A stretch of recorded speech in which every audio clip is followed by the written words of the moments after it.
ಪಡೆ. ಭೀಮಾ ಬ್ರಿಡ್ಜ್ ಮೇಲೆ miss, ಸಿಂದಗಿಯಲ್ಲಿ target fix. ರಾಂಪುರಕ್ಕೆ ಹೊರಟಿದ್ದ ಬಸ್ಸಿನಲ್ಲಿ ಆವತ್ತು ನಡೆದಿದ್ದೇನು? 4 ಮಂದಿಯ ಹತ್ಯೆಗಾಗಿ ಸಿದ್ದಪ್ಪ ಬೋರಗಿ ಟೀಮ್ ಹೇಗೆಲ್ಲ ಪ್ಲಾನ್ ಮಾಡಿತ್ತು? ರಾಂಪುರ ಘಟನೆ ನಂತರ ಭೀಮಾ ತೀರ ಇನ್ನಷ್ಟು ಕುದ್ದು ಹೋಗಿದ್ದು ಹೇಗೆ? ಯಾರು ಹೇಳದ ಕಥೆಗಳು, ಎಲ್ಲೂ ತೋರಿಸದ ದೃಶ್ಯಗಳು. ಹೈದರಾಬಾದ್ ಹತ್ಯಾಕಾಂಡದ ಆ ಭೀಕರತೆ ನಿಮ್ಮ ಮುಂದಿಡ್ತೀವಿ.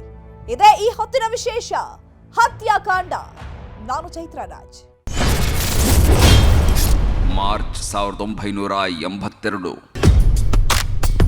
ಬೋರಗಿ ಕುಟುಂಬದ ಹೊಲದ ಬದುವಿನ ವಿಚಾರಕ್ಕೆ ಒಂದ್ಸಲ ತಳ್ಳಾಟ ನೂಕಾಟವಾಗಿತ್ತು. ಇದರಿಂದ ಒಂದಷ್ಟು ಮಂದಿ ಬೋರಗಿ ಕುಟುಂಬದಲ್ಲೂ ಕಿಚ್ಚು ಹಚ್ಚಿದ್ರು, ಎದುರಾಳಿಗಳ ಕುಟುಂಬದಲ್ಲೂ ಬೆಂಕಿ ಹಚ್ಚಿಬಿಟ್ಟರು. ನಿಮ್ಮಪ್ಪಂಗ್ ಹೊಡೆದಾರಂತ ಅವ್ರನ್ನ ಬಿಡಬ್ಯಾಡ್ರಿ ಸಾವ್ಕಾರ್ರೆ, ಆದಿದ್ದಾಗ್ಲಿ ಹಿಂಗಂತ ಕೆಲವರು ಸಿದ್ದಪ್ಪ ಬೋರಗಿ ತಲೆ ತುಂಬಿದ್ರು. ಬೋರ್ಗಿ ಫ್ಯಾಮಿಲಿದು ಭಾಳ ಆಗೈತ್ರಿ, ನಿಮ್ಮ ಮುಂದ ಉಸಿರು ಬಿಡ್ತಾನಂದ್ರ ಅವ್ರ ಉಸಿರ ನಿಲ್ಲಿಸ್ಬೇಕ್ರಿ ಹಿಂಗಂತ ಒಂದಷ್ಟು ಮಂದಿ ವಿರೋಧಿಗಳ ತಲೆನೂ ತುಂಬಿದ್ರು. ಆ ಕಡೆ ಒಂದಷ್ಟು ಜನ, ಈ ಕಡೆ ಒಂದಷ್ಟು ಜನ ತಲೆ ತುಂಬೋದಕ್ಕೆ ಶುರು ಮಾಡಿದ್ರು, ದ್ವೇಷ ಬಿತ್ತೋದಕ್ಕೆ ಶುರು ಮಾಡಿದ್ರು, ಬೆಂಕಿನೂ ಹಚ್ಚಿಬಿಟ್ಟರು. ಕೊಲ್ಲುವ ಸೇಡು ಆಗಿನ ಮಟ್ಟಕ್ಕೆ ಯಾರಲ್ಲೂ ಇಲ್ಲವಾಗಿದ್ದರೂ ಪ್ರತಿಷ್ಠೆಗೆ ಬಿದ್ದು ದ್ವೇಷಕ್ಕೆ ಇಳಿದು ಬಿಟ್ಟಿದ್ದರು. ಅದರ ಮೊದಲ ಬಲಿನೇ ಸಿದ್ದಪ್ಪ ಬೋರಗಿಯ ತಂದೆ ಶರಣಪ್ಪ ಬೋರಗಿ. ವ್ಯಾಜ್ಯ ನಡೆದಿದ್ದು ಕೇವಲ ಬದುವಿನ ಸಲುವಾಗಿ, ಜಮೀನಿನ ಬದುವಿನ ಸಲುವಾಗಿ. ಬೋರ್ಗಿ ಮಂತನದಲ್ಲಿ ಒಂದು ಕೊಲೆ ಇತ್ತು.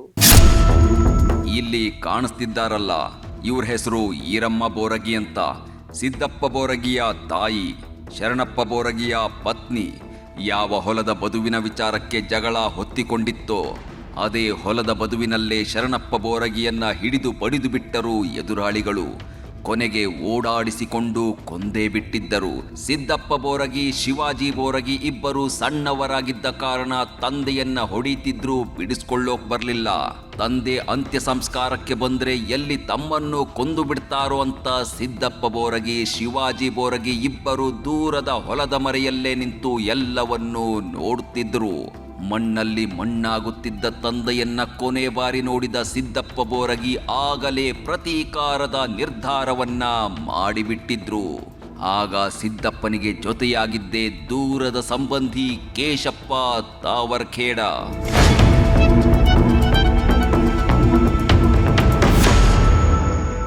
ಶಿವಾಜಿ ಬೋರ್ಗಿ ಅಗರ್ಭ ಶ್ರೀಮಂತರವರು. ಯಾವುದು ಅವ್ರಿಗೇನು ಆಸ್ತಿ ಅಂತ ಸಿಕ್ಕಾಪಟ್ಟಿ ಆಸ್ತಿ, ಅವರು ಆಸ್ತಿವಂತರು. ಕೇಶಪ್ಪ ತವರ್ಕಡ ಅವರು ಆಸ್ತಿವಂತರು, ಅಡತಿ, ದೊಡ್ಡ ಮನೆ, ದೇವಣಗೊಳಗೆ ಇಡೀ ಫಸ್ಟಿಗೆ ಕಾಣೋದು ಅವರು ಕೇಶಪ್ಪ ತವರ್ಕಡ್ನ ಮನೆ. ಅಗರ್ಭ ಶ್ರೀಮಂತರವರು. ಯಾವುದು ಏನೋ ಇದು ಮಾಡಕ್ಕಂತಲ್ಲ, ಬರೇ ಅವನ ಗೆಳೆಯ ಸಿದ್ದಪ್ಪ ಬೋರ್ಗಿ ಮನಿತನದೊಳಗೆ ಏನೋ ಒಂದು ಘಟನೆ ನಡೆದ ಅನ್ನೋ ದೃಷ್ಟಿಗೆ ದೋಸ್ತಿಗೆ ಹಿಂಗೆ ಅನ್ಯಾಯ ಆಗ್ಯದ ಅಂತ ಹೇಳಿ ಅವನು ಸಪೋರ್ಟ್ ಕೊಟ್ಟಿದ್ದಷ್ಟೇ. ಆ ಸಪೋರ್ಟ್ ಕೊಟ್ಟಿದ್ದ ಸಲುವಾಗಿ ಇವ್ರನ್ನ ಒಯ್ದು ಅವ್ರನ್ನ ಅಪೋಸಿಟ್ ಇದ್ದವರು ಇವನ್ ಮ್ಯಾಗ ಹಲ್ಲೆ ಮಾಡಿದಾಗ ಇದನ್ನು ಮುಂದುವರಿತು.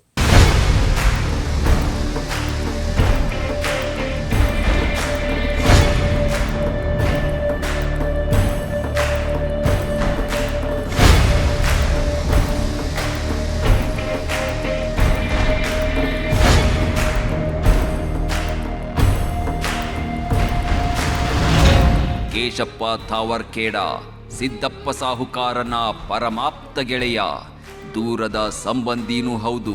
ಕೇಶಪ್ಪನ ಅಡತಿಯಲ್ಲಿ ಹೆಚ್ಚು ಕುಳಿತಿದ್ದ ಕಾರಣ ಸಿದ್ದಪ್ಪನ ವಿರೋಧಿಗಳು ಕೇಶಪ್ಪನ ಮೇಲೂ ಎಗರಿ ಬಿದ್ದಿದ್ರು. ಇದರಿಂದ ಕೇಶಪ್ಪ ತಾವರ್ಖೇಡ್ ಕೂಡ ಸಿದ್ದಪ್ಪ ಬೋರಗಿಯ ಜೊತೆ ಸೇರ್ಕೊಂಡು ವಿರೋಧಿಗಳನ್ನ ಮುಗಿಸೋದಕ್ಕೆ ಸಿದ್ಧವಾಗಿ ಬಿಟ್ಟಿದ್ದ. ನಿಮ್ಮಪ್ಪನ್ನು ಕೊಂದಾರ, ನನ್ನ ಮೈನೂ ಮುಟ್ಟ್ಯಾರ, ಹಿಂಗ ಬಿಟ್ರ ಅವ್ರು ನಮ್ಮನ್ನು ಬದುಕೋಕ್ ಬಿಡೋದಿಲ್ಲೋ ದೋಸ್ತ, ತಗೊಂಡು ಬಾ ಬಂದೂಕ, ತಗೊಂಡು ಬಾ ಗೋಳಿ, ಹೊಡೆದು ಮುಗಿಸ್ಬಿಡೋಣ ಎಲ್ರನ್ನು ಹಿಂಗಂತ ಕೇಶಪ್ಪ ತಾವರ್ಖೇಡ ಅವತ್ತು ಬೆಂಕಿ ಕಾರಿದ್ದ.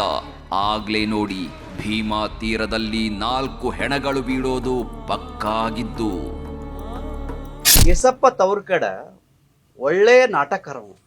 ಭೀಮ ವಿಲಾಸ ನಾಟಕ ಮಾಡಿದ್ರೆ ಇಡೀ 44 ಹಳ್ಳಿ ಜನ ನೋಡಂಥದ್ದು ಅಂತ ಒಂದು ವಿದ್ವಾಂಸವ ಕೇಶಪ್ಪ ತವರ್ಖೇಡ. ಶಿವಾಜಿ ಬೋರ್ಗಿ ಮತ್ತು ಅವ್ರ ಬ್ರದರ್ ಅವ್ರು ಒಳ್ಳೆ ಮಂತಾನ, ಇಡೀ ನಮ್ಮ ದೇವಣಗೋದ ಒಳಗೆ ದೊಡ್ಡ ಮಂತಾನ.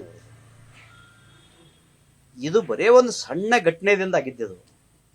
ಇದನ್ನು ಏನಾಯ್ತಪ್ಪ ಅಂತಂದ್ರೆ ಕೆಲವರು ದುರ್ಬಳಕೆ ಮಾಡ್ಕೊಂಡ್ರಿ, ಇದನ್ನು ವೈಮನಸ್ಸಿ ಬಳಸಿದ್ರು, ಅವ್ರವ್ರೊಳಗೆ ಆಲಾರ್ದಂಗೆ ಮಾಡಿದ್ರು. ಆದರೆ ಈ ಎರಡೂ ಕುಟುಂಬಗಳು ಒಂದೇ ಅಗದಿ ಒಳ್ಳೆ ಭಾವನೆ ಇದ್ದು ಈಗಿನೂ ಅದಾರ ಅವರು. ಆದರೆ ಈ ರೀತಿ ಮಾಡ್ಲಿಕ್ಕೆ ನಮ್ಮ ಈ ಸುತ್ತಲಿರುವಂಥದ್ದು ಪ್ರಚೋದನಕಾರಿ ಮತ್ತು ಪ್ರಚೋದನೆ ಮಾಡಿದ ಸಲುವಾಗಿ ಇವತ್ತಿನದವರೆಗೂ ನಡೆದು ಬಂದಿದೆ. ವೈರಿಗಳನ್ನ ಹೊಡಿಬೇಕು ಅಂತ ನಿರ್ಧರಿಸಿದ್ದ ಸಿದ್ದಪ್ಪ ಬೋರಗಿ ದೂರದ ಊರುಗಳಿಂದ ಬಂದೂಕುಗಳನ್ನ ತರಿಸಿಕೊಂಡು ಸಿದ್ಧವಾಗಿ ಬಿಟ್ಟಿದ್ದ. ಕೇಶಪ್ಪ ತಾವರ್ಕೇಡ್ ಮತ್ತು ಸಿದ್ದಪ್ಪ ಬೋರಗಿ ಇಬ್ಬರು ಬಂದೂಕುಗಳನ್ನ ಹಿಡ್ಕೊಂಡು ಪ್ರಾಕ್ಟೀಸ್ ಮಾಡೋದಕ್ಕೂ ಶುರು ಮಾಡಿಬಿಟ್ಟಿದ್ದರು. ಯಾರು ಇಲ್ಲದ ಹೊತ್ತಲ್ಲಿ ದೂರದ ಹೊಲದಲ್ಲಿ ನಿಂತು ಫೈರಿಂಗ್ ಪ್ರಾಕ್ಟೀಸ್ ಮಾಡ್ತಿದ್ರು. ದಿನೇ ದಿನೇ ಕೇಶಪ್ಪನ ಗುರಿ ನಿಖರವಾಗುತ್ತಿತ್ತು.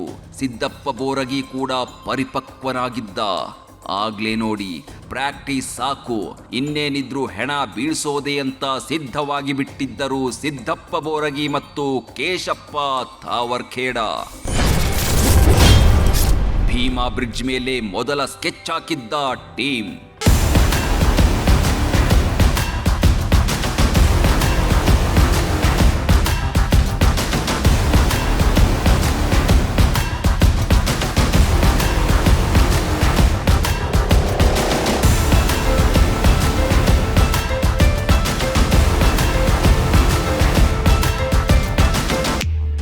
ಸಣ್ಣ ಬದುವಿನ ವಿಚಾರಕ್ಕೆ ತಮ್ಮ ತಂದೆಯನ್ನೇ ಕೊಂದರಲ್ಲ ಎಂಬ ಕಾರಣಕ್ಕೆ ಎದುರಾಳಿಗಳ ವಿರುದ್ಧ ಪ್ರತೀಕಾರಕ್ಕೆ ಇಳಿದು ಬಿಟ್ಟಿದ್ದ ಸಿದ್ದಪ್ಪ ಬೋರಗಿ. ಇತ್ತ ಗೆಳೆಯನಿಗಾಗಿ ಜೀವ ಕೊಡೋದಕ್ಕೂ ರೆಡಿಯಾಗಿ ನಿಂತಿದ್ದ ಕೇಶಪ್ಪ ತಾವರ್ಖೇಡ. ಎದೆಯಲ್ಲಿ ಪ್ರತೀಕಾರದ ಕಿಚ್ಚು ಹೊತ್ತಿಕೊಂಡಿತ್ತು. ಕೈನಲ್ಲಿ ಬಂದೂಕುಗಳು ಬಂದು ಬಿಟ್ಟಿದ್ದವು. ಗುಂಡುಗಳು ಜೇಬಲ್ಲಿ ತುಂಬಿ ಹೋಗಿದ್ದವು. ಇಷ್ಟೆಲ್ಲ ಇದ್ದ ಮೇಲೆ ಇನ್ಯಾಕೆ ತಡ ಅಂತ ಭಾವಿಸಿದ ಸಿದ್ದಪ್ಪ ಬೋರಗಿ, ಕೇಶಪ್ಪ ತಾವರ್ಕೇಡ್ ಆ್ಯಂಡ್ ಟೀಮ್ ಅತಿ ದೊಡ್ಡ ಸ್ಕೆಚ್ ಹಾಕಿ ಕಾದು ಕುಳಿತಿದ್ದು ಎಲ್ಲಿ ಗೊತ್ತಾ? ಇದೇ ಭೀಮಾ ಬ್ರಿಡ್ಜಿನ ಸಮೀಪದಲ್ಲಿ.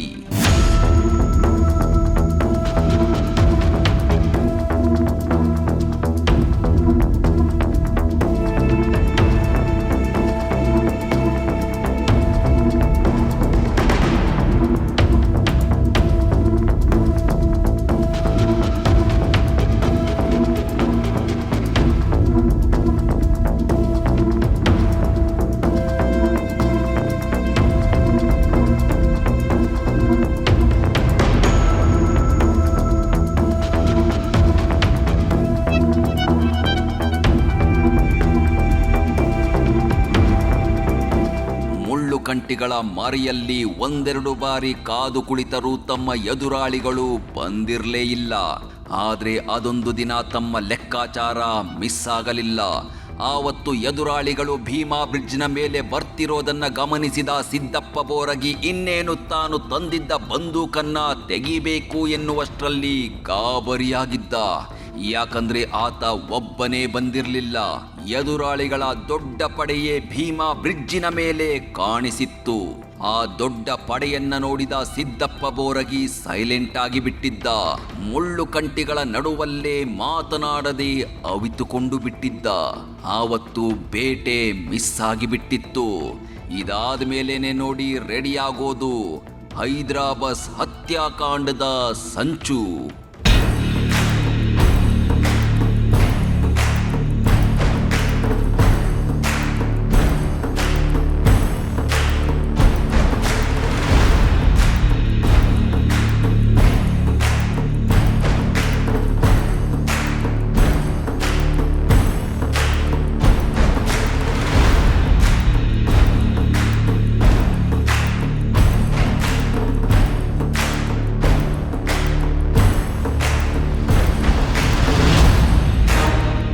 ಎಸ್, ಭೀಮಾ ಬ್ರಿಡ್ಜಿನ ಕೆಳಗೆ ಮುಳ್ಳು ಕಂಟಿಗಳ ನಡುವಲ್ಲಿ ಅದೆಷ್ಟು ದಿನಗಳು ಕಾದು ಕುಳಿತರೂ ವಿರೋಧಿಗಳನ್ನು ಹೊಡೆಯೋದಕ್ಕೆ ಸಿದ್ದಪ್ಪ ಮತ್ತು ಕೇಶಪ್ಪನ ಟೀಮಿಗೆ ಆಗಿರಲಿಲ್ಲ. ಹಾಗಾಗಿ ಮತ್ತೊಂದು ದೊಡ್ಡ ಪ್ಲಾನನ್ನೇ ಹಾಕಿಬಿಟ್ಟಿತ್ತು ಹಂತಕರ ಪಡೆ. ತಮ್ಮಿಬ್ಬರಿಂದಲೇ ಈ ಕೆಲಸ ಕಷ್ಟ ಅಂತ ಅರಿತಿದ್ದ ಸಿದ್ದಪ್ಪ ಸಾವ್ಕಾರ ಆವತ್ತು ಮತ್ತೊಬ್ಬನನ್ನ ಕರೆಸಿಕೊಂಡಿದ್ದರು. ಆತನೇ ಸಿದ್ದಪ್ಪ ಬೋರಗಿಯ ತಮ್ಮ, ಭೀಮಾ ತೀರದ ಬೆಂಕಿ ಚೆಂಡು ಶಿವಾಜಿ ಬೋರಗಿ.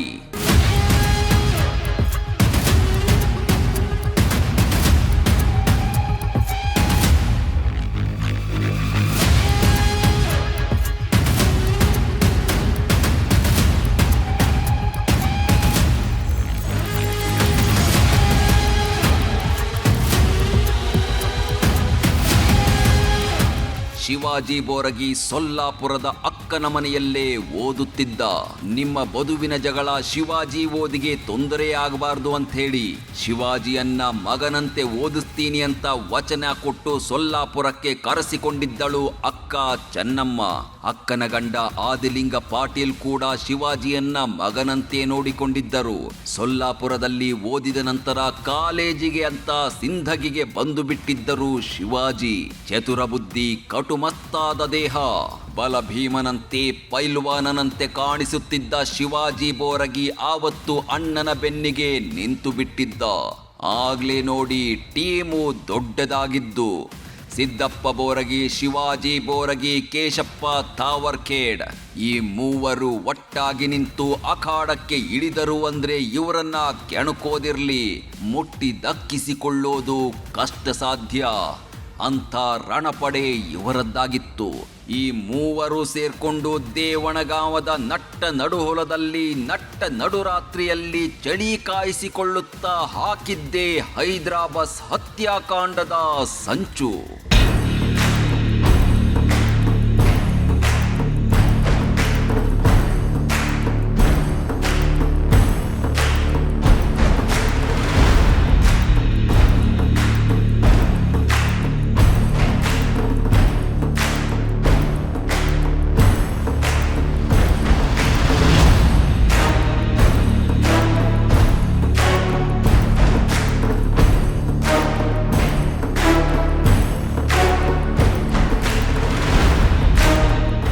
ಬ್ರಿಡ್ಜ್ನ ಕೆಳಗೆ ಕಾದು ಕುಳಿತರೂ ಸಿಗದ ವಿರೋಧಿಗಳು ತಮ್ಮ ತಂದೆ ಶರಣಪ್ಪ ಬೋರಗಿ ಹತ್ಯೆ ವಿಚಾರವಾಗಿ ಸಿಂಧಗಿ ಕೋರ್ಟಿಗೆ ಬಂದೇ ಬರ್ತಾರೆ ಅನ್ನೋದು ಸಿದ್ದಪ್ಪಗೆ ಗೊತ್ತಾಗಿತ್ತು.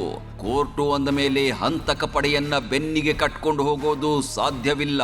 ಹಿಂಗಾಗಿ ಸಿಂಧಗಿಯಲ್ಲಿ ಹೊಡಿಬಹುದು ಅಂತ ಪ್ಲಾನ್ ಮಾಡಿದ್ದ ಸಿದ್ದಪ್ಪ ಸಾವ್ಕಾರ, ಕೇಶಪ್ಪ ತಾವರ್ಖೇಡ್ ಮತ್ತು ಶಿವಾಜಿ ಬೋರ್ಗಿ ಆವತ್ತು ಸಿಂಧಗಿಗೆ ಬಂದೇ ಬಿಟ್ಟರು. ಸಿಂಧಗಿಯಲ್ಲಿ ವಿರೋಧಿಗಳನ್ನ ಮುಗಿಸ್ಲೇಬೇಕು ಅಂತ ನಿರ್ಧರಿಸಿದ ಸಿದ್ದಪ್ಪ ಬೋರಗಿ ಅಂಡ್ ಟೀಮ್ ಯಾರ್ಯಾರು ಎಲ್ಲೆಲ್ಲಿರಬೇಕು, ಹೇಗೆ ದಾಳಿ ಮಾಡಬೇಕು ಅನ್ನೋದೆಲ್ಲವನ್ನು ಮೊದಲೇ ಪ್ಲಾನ್ ಮಾಡಿಕೊಂಡಿತ್ತು. ಆ ಪ್ರಕಾರ ಶಿವಾಜಿ ಬೋರಗಿ ಮತ್ತು ಇನ್ನೂ ಮೂವರು ಆಪ್ತರು ಸಿಂಧಗಿಯಲ್ಲಿರಬೇಕು. Siddappa Boragi and team Rampura bus ಸ್ಟಾಪಿನಲ್ಲಿರಬೇಕು ಅಂತ ಪ್ಲಾನ್ ಸಿದ್ಧವಾಗಿತ್ತು. ಹೀಗೆ ಪ್ಲಾನ್ ಪಕ್ಕಾ ಮಾಡಿಕೊಂಡಿದ್ದವರು ಆವತ್ತು ಭೀಮಾ ತೀರದಲ್ಲಿ ಹರಿಸಿದ್ದು 4 ಮಂದಿಯ ನೆತ್ತರನ್ನ. ಆ ನೆತ್ತರ ಸೇಡಿಗೆ ಇಡೀ ಭೀಮಾ ತೀರವೇ ಬೆಚ್ಚಿ ಬಿದ್ದಿತ್ತು.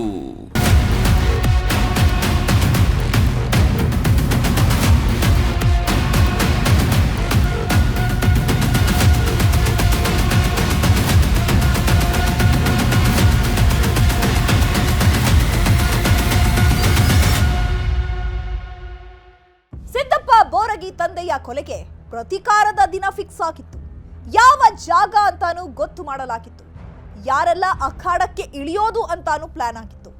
ಆ ಪ್ಲಾನ್ ಪ್ರಕಾರ ಎಲ್ಲರೂ ಅಖಾಡಕ್ಕೆ ಇಳಿದಿದ್ದೂ ಆಗಿತ್ತು. ಸಿಂಧಗಿ ಪಟ್ಟಣ ಆವತ್ತು ಒಂದು ಭೀಕರ ಹತ್ಯಾಕಾಂಡಕ್ಕೆ ಮೂಕ ಸಾಕ್ಷಿಯಾಗಿತ್ತು. ತಮ್ಮ ತಂದೆಯನ್ನ ಕೊಂದವರು ಸಿಂಧಗಿಗೆ ಬರ್ತಾರೆ ಅಂತ ಗೊತ್ತಾಗಿ ಪಕ್ಕಾ ಟೀಮ್ ಕಟ್ಕೊಂಡು ಸಿಂಧಗಿ ಬಸ್ ಸ್ಟಾಪಿಗೆ ಬಂದಿಳಿದಿದ್ದರು ಮೂವರು. ಶಿವಾಜಿ ಬೋರಗಿ ಮತ್ತು ಆತನ ಜೊತೆಗಿದ್ದ 2 ನಂಬಿಕಸ್ಥರನ್ನ ಸಿಂಧಗಿಯಲ್ಲೇ ಬಿಟ್ಟ ಸಿದ್ದಪ್ಪ ಬೋರಗಿ, ಕೇಶಪ್ಪ ತಾವರ್ಖೇಡ್ ಇಬ್ಬರು ಜೊತೆಯಾಗಿ ರಾಂಪುರಕ್ಕೆ ಹೊರಟು ಬಿಟ್ರು. ಇತ್ತ ಸಿದ್ದಪ್ಪ ಬೋರಗಿಯ ಟೀಮು ಸಿಂಧಗಿಯ ಬಸ್ ಸ್ಟಾಪಿನ ಸುತ್ತಮುತ್ತ ಇದ್ದ ಹೋಟೆಲ್ಲುಗಳಲ್ಲಿ ಕಾದು ಕುಳಿತುಕೊಂಡಿತ್ತು. ಎದುರಾಳಿಗಳು ಬರೋದನ್ನೇ ಕಾಯ್ತಾ ಇತ್ತು. ಹೋಗೋ ಬರೋ ಬಸ್ಸುಗಳನ್ನೇ ದಿಟ್ಟಿಸಿ ನೋಡ್ತಾ ಇದ್ರು ಎಲ್ರು. ಸ್ವಲ್ಪ ಹೊತ್ತಾದ ಮೇಲೆ ಅಂದುಕೊಂಡಂತೆ ಎದುರಾಳಿಗಳು ಸಿಂದಗಿ ಕೋರ್ಟ್ಗೆ ಬಂದೇ ಬಿಟ್ಟಿದ್ರು. ಸಿದ್ದಪ್ಪ ಬೋರಗಿ ತಂದೆಯ ಹತ್ಯೆ ಕೇಸಿನ ವಿಚಾರವಾಗಿ ಸಿಂದಗಿ ಕೋರ್ಟಿಗೆ ಹಾಜರಾಗಿ ಮತ್ತೆ ವಾಪಸ್ ದೇವಣಗಾಂವಕ್ಕೆ ಹೋಗೋ ಬಸ್ಸು ಹತ್ತಿದ್ದರು. ಅವರಿಗಾಗಿಯೇ ಕಾಯ್ತಾ ಕೂತಿದ್ದ ಶಿವಾಜಿ ಬೋರಗಿಯ ಪಡೆ ಹಿಂಬಾಗಿಲಿನಿಂದ ಅದೇ ಬಸ್ಸಿಗೆ ಹತ್ತಿಕೊಂಡು ಬಿಟ್ಟಿತ್ತು.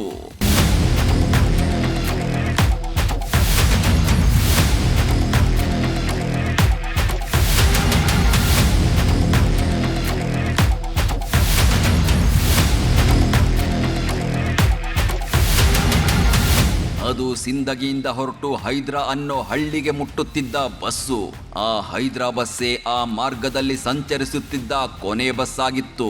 ಸಿಂದಗಿ, ರಾಂಪುರ, ದೇವಣಗಾವದ ಮೂಲಕ ಹೋಗಿ ಹೈದ್ರಾ ಅನ್ನೋ ಹಳ್ಳಿಯಲ್ಲಿ ಮೊಕ್ಕ ಮಾಡುತ್ತಿದ್ದ ಬಸ್ ಆಗಿತ್ತು. ಸಿಂದಗಿಗೆ ಬಂದಿದ್ದ ಸಿದ್ದಪ್ಪ ಬೋರಗಿಯ ತಂದೆಯನ್ನ ಕೊಂದ ಎದುರಾಳಿಗಳು ಆ ಕೊನೆ ಬಸ್ಸಲ್ಲೇ ದೇವಣಗಾವಕ್ಕೆ ಹೋಗಲು ಹತ್ತಿ ಕೂತಿದ್ದರು. ಬಸ್ಸು ರಾಂಪುರ ಬಸ್ ಸ್ಟಾಪಿನ ಹತ್ರ ಬರ್ತಾ ಇದ್ದಂತೆ ಒಳಗಿದ್ದವರು ಟಾರ್ಚ್ ಲೈಟಿನ ಸಿಗ್ನಲ್ ಕೊಟ್ಟಿದ್ದರು. ಇದೇ ಬಸ್ಸಲ್ಲಿ ಶಿವಾಜಿ ಬೋರಗಿಯ ಟೀಮ್ ಇದೆ, ಎದುರಾಳಿಗಳು ಇದ್ದಾರೆ ಅಂತ ಮನಗಂಡ ಸಿದ್ದಪ್ಪ ಬೋರಗಿ ಮತ್ತು ಕೇಶಪ್ಪ ತಾವರ್ಕೇಡ್ ಅದೇ ಬಸ್ಸಿಗೆ ಹತ್ತಿಕೊಂಡು ಬಿಟ್ಟರು. ಹೀಗೆ ಹತ್ತಿಕೊಂಡ ಕೆಲವೇ ಕ್ಷಣಗಳಲ್ಲಿ ಸಿದ್ದಪ್ಪ ಬೋರಗಿ ತನ್ನ ತಂದೆಯನ್ನ ಕೊಂದವರ ಕಡೆಗೆ ಗುಂಡು ಹಾರಿಸಿ ಬಿಟ್ಟಿದ್ದ. ಶಿವಾಜಿ ಬೋರಿಗೆ ಅವಾಗ ಇದೇ ನಮ್ಮ ಸಿಂದಗಿಯ ಮಾಜಿ ದಿವಂಗತ ಮನುಗೋಳಿಯವರ ಕಾಲೇಜ್ ಒಳಗೆ ಅಭ್ಯಾಸ ಮಾಡವ ಶಿವಾಜಿ ಬೋರಿಗೆ. ಇಡೀ ಸಿಂದಗಿ ತಾಲೂಕು ಒಳಗೆ ಒಂದು ಹೈಸ್ಕೂಲಪ್ಪ ಕಾಲೇಜಪ್ಪ ಅಂದ್ರೆ ಸಿಂದಗಿಯಿಂದ ಬಂದು ಇಲ್ಲಿ ಇರ್ತಿದ್ರು. ಅವಾಗ ಅವರ ಪ್ರತಿಸ್ಪರ್ಧಿಯನ್ನು ಹೊಡಿಬೇಕಾದ್ರೆ ಹೆಂಗೆ ಮಾಡ್ಬೇಕಪ್ಪ ಅಂತಂದ್ರೆ ಒಂದು ಬಸ್ ಇತ್ತದು, ಹೈದ್ರಾ ಬಸ್. ಸಿಂದಗಿಯಿಂದ ಸಂಜೆ ಕಡೆ ಹೋಗ್ಬಿಡೋದು, ರಾತ್ರಿ ಮುಕ್ಕಾಂ ಬಸ್, ಹೈದ್ರಾ ಬಸ್ ಅಂತ ಹೇಳಿ. ಹೈದ್ರಾ ಬಸ್ ಒಳಗೆ ಅವ್ರ ಪ್ರತಿಸ್ಪರ್ಧಿ 3-4 ಜನ ಆ ಬಸ್ಸಿಗೆ ಹತ್ತಾರ. ಆ ಬಸ್ಸಿಗೆ ಒಳಗೆ ಸಿಂದಗಿ ಬಸ್ ಸ್ಟ್ಯಾಂಡಿನಿಂದ ಅವರು ಅಲ್ಲಿ ರಾಂಪುರ್ ಹತ್ತಿರ ಅವರಿಗೆ ಸುಳು ಕೊಡ್ತಾನ. ನಾವು ಈ ಬಸ್ಸಿಗೆ ಹತ್ತಾರ, ಅವರು ನಮ್ಮ ಪ್ರತಿಸ್ಪರ್ಧಿ ಹತ್ತಾರ, ಅವ್ರು ಅವ್ರು ಬರೀ ಇನ್ಫಾರ್ಮೇಶನ್ ಕೊಡ್ತಾನ ಶಿವಾಜಿ ಬೋರ್ಗೆ. ಅವಾಗ ರಾಂಪುರ್ ಹತ್ತಿರ ಡೌನಲ್ ಇದೆ, ಆ ಡೌನಲ್ ಹತ್ತಿರ ಬಸ್ ಸ್ಲೋ ಆಗ್ತದ. ಬಸ್ಸಿಗೆ ಫಸ್ಟ್ ಆ ಟಯರ್ಗೆ ಬ್ಲಾಸ್ಟ್ ಮಾಡಬೇಕು, ನಂತರ ಬಸ್ ನಿಂದಿರ್ತದ, ಬಸ್ನೊಳಗೆ ಹೊಡಿಬೇಕು ಪ್ಲ್ಯಾನ್. ಅದೇ ಬಸ್ ಹ್ಯಾಂಗೆ ಕನ್ಫರ್ಮ್ ಮಾಡ್ಬೇಕಪ್ಪ ಅಂದ್ರೆ ಅದ್ರ ಹಿಂದೆ ಒಂದೊಬ್ಬ ವ್ಯಕ್ತಿ ಹೋಗಿ ಆ ಸಮೀಪ ಬಂದವಳು ಟಾರ್ಚ್ ಹಾಕ್ಬಿಡೋದು. ಹಿಂಗೆ ಹೊರಗಡೆ ಟಾರ್ಚ್ ಹಾಕಿದ್ರೆ ಇದೇ ಬಸ್ ಅಂತ ಹೇಳಿ ಹಂಗೆ ಮಾಡಿ ರಾಂಪುರದಲ್ಲಿ ಆ ಬಸ್ಸಿಗೆ ಗುಂಡು ಹಾಕಿ, ಟಯರ್ ಗುಂಡು ಹಾಕಿ ಬಸ್ಟ್ ಮಾಡಿ 3 ಜನರಿಗೆ ಅಲ್ಲಿ ಬಸ್ನೊಳಗಿದ್ದಂಥ ಅವ್ರನ್ನ ಪ್ರತಿಸ್ಪರ್ಧಿಯನ್ನು ಅಲ್ಲಿ ಗುಂಡು ಹಾಕಿ ಹೊಡಿತಾರೆ.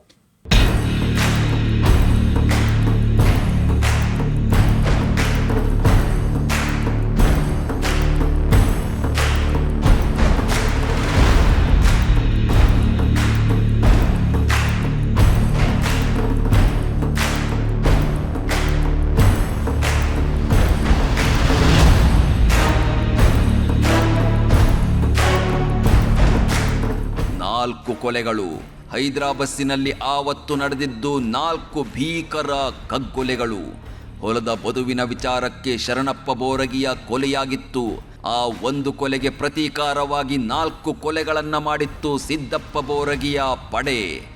ಒಂದು ತಲೆಗೆ 4 ತಲೆಗಳನ್ನು ತೆಗೆಯೋದರ ಮೂಲಕ ಪ್ರತೀಕಾರ ತೀರಿಸಿಕೊಳ್ಳಲಾಗಿತ್ತು. ಈ ಪ್ರತೀಕಾರ ಅದೆಷ್ಟು ಭೀಕರವಾಗಿತ್ತು ಎಂದರೆ ಹೈದ್ರಾ ಬಸ್ಸಿನಲ್ಲಿ ಚಲ್ಲಾಪಿಲ್ಲಿಯಾಗಿ ಬಿದ್ದಿದ್ದವು ಹೆಣಗಳು. ಇಡೀ ಬಸ್ಸಿನ ತುಂಬ ನೆತ್ತರಾಗಿತ್ತು. ಆ 4 ಭೀಕರ ಕೊಲೆಗಳನ್ನು ನೋಡಿ ಪೊಲೀಸರು ದಂಗಾಗಿ ಬಿಟ್ಟಿದ್ದರು. ಆ 4 ಕೊಲೆಗಳ ನಂತರಾನೇ ಭೀಮಾ ತೀರ ಗಡಗಡ ಅಂತ ನಡುಗಿದ್ದು ರಾಜ್ಯ ಮಟ್ಟದಲ್ಲಿ ಬೆಚ್ಚಿ ಬೀಳಿಸಿದ್ದು.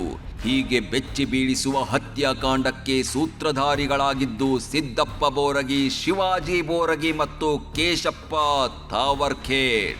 ಮೊದಲೇ ಸಿದ್ದಪ್ಪ ಬೋರಗಿ ಟೀಮಿನ ಮೇಲೆ ಧಗಧಗ ಅಂತ ಉರಿಯುತ್ತಿದ್ದ ಎದುರಾಳಿಗಳು ಕೆಲವರು ಹಚ್ಚಿದ ಬೆಂಕಿಯಿಂದ ಇನ್ನಷ್ಟು ರೊಚ್ಚಿಗೆದ್ದು ಬಿಟ್ಟರು. ಸೇಡಿಗಾಗಿ ಅವರು ಸೆಟೆದು ನಿಂತರು. ಹೈದ್ರಾ ಬಸ್ ಹತ್ಯಾಕಾಂಡದ ಪ್ರತೀಕಾರಕ್ಕೆ ಎದುರಾಳಿಗಳು ಉರುಳಿಸಿದ್ದು ಯಾರ ಹೆಣ ಗೊತ್ತಾ?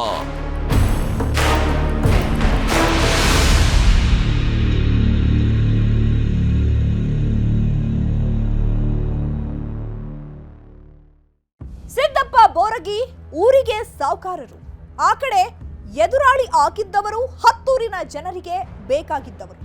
ಸಮಾಜದಲ್ಲಿ ಇಬ್ಬರಿಗೂ ತಮ್ಮದೇ ಆದ ಗೌರವ ಇತ್ತು, ಬಲವೂ ಇತ್ತು. ಜನ ಇಬ್ಬರನ್ನೂ ಪ್ರೀತಿಸ್ತಾ ಇದ್ರು. ಆದ್ರೆ ಹೊಲದ ಬದುವಿನ ಜಗಳವನ್ನೇ ಬಂಡವಾಳ ಮಾಡಿಕೊಂಡ ಕೆಲವರು ಬೋರಗಿ ಕುಟುಂಬ ಮತ್ತು ಎದುರಾಳಿಯ ಕುಟುಂಬ ಎರಡೂ ಕಡೆಗೂ ಬೆಂಕಿ ಹಚ್ಚಿಬಿಟ್ರು. ಆ ಬೆಂಕಿಯ ಪ್ರತೀಕವಾಗಿಯೇ ಖುದ್ದು ಹೋಗಿದ್ದ ಬೋರಗಿ ಟೀಮ್ ಹೈದ್ರಾ ಬಸ್ಸಿನಲ್ಲಿ 4 ಮಂದಿಯನ್ನ ಹತ್ಯೆ ಮಾಡಿಬಿಟ್ಟಿತ್ತು. ಇದರ ಪ್ರತೀಕಾರ ಸಣ್ಣ ಮಟ್ಟದ್ದೇನೂ ಆಗಿರಲಿಲ್ಲ. ಅದೆಷ್ಟು ಭೀಕರ, ಅದೆಷ್ಟು ಭಯಾನಕ, ಅದೆಷ್ಟು ಭೀಭತ್ಸವಾಗಿತ್ತು ಅನ್ನೋದನ್ನ ತೋರಿಸ್ತೀವಿ ಮುಂದಿನ ಎಪಿಸೋಡ್ನಲ್ಲಿ. ಅಲ್ಲಿವರೆಗೂ ನೋಡ್ತಾ ಇರಿ ನ್ಯೂಸ್ 18. ಜಾಲ ನಮ್ಮದು, ಬಲ ನಿಮ್ಮದು.